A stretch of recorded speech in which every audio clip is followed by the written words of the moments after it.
नमस्कार। कुछ दिनों से आप समाज में एक टर्म सुन रहे होंगे, फेमिनिज्म। समाज में जब किसी भी चीज की उत्पत्ति होती है तो या तो उसकी कुरीतियों को हटाने के लिए होती है या उसकी अच्छाई का वर्णन करने के लिए होते हैं। हमारा समाज हमेशा से अर्धनारीश्वर पर विश्वास करता है, जहां शिव स्वयं शक्ति को अपना आधा भाग कहते हैं और इसी आधार पर उन्हें अर्धनारीश्वर कहा गया है। तो फिर ये हमारा समाज, ये प्रकृति पुरुष और स्त्री से अलग कैसे हो सकती है? हालांकि समय समय पर उसमें कुरीतियां आती हैं और समाज में उसको हटाने के लिए लोगों ने उस पर काम किया है और उस काम के तहत ही फेमिनिज्म शब्द का उत्पत्ति हुई है।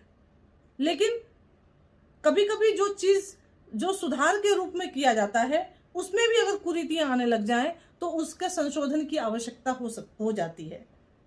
पिछले दिनों में आपने देखा होगा कि जिस तरह से आज की पीढ़ी फेमिनिज्म को गलत तरीके से प्रेजेंट करके वो अपने ही जो अपनी जो फेमिनिज्म की जो भाषा है उस पर ही एक काला धब्बा जैसा काम कर रही हैं।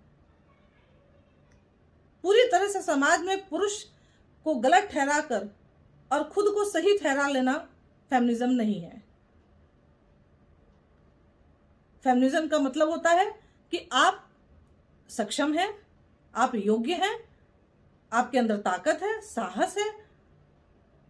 तो कोई भी स्त्री आपके अगल बगल, कॉलेज, स्कूल, कहीं भी समाज में कहीं भी ऐसे जो दिखती हैं जिसकी सहायता करके और हाथ पकड़ के आप उसको समाज की मुख्य धारा में ला सकते हैं, ये आपका रोल फेमिनिज्म है। फेमिनिज्म का मतलब ये नहीं होता कि आप समाज में अपने भाई और अपने आपको जो जीविका चला रहे पिता हैं उनको भी आप कटघरे में खड़ा कर दें। इससे फेमिनिज्म मजबूत नहीं होता, हमें लगता है कि वो कहीं ना कहीं कमजोर ही होता है। तो आगे आने वाली पीढ़ी को बहुत ही असाधारण दिखने के लिए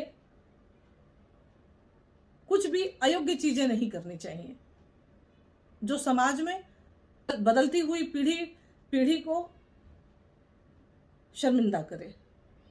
धन्यवाद।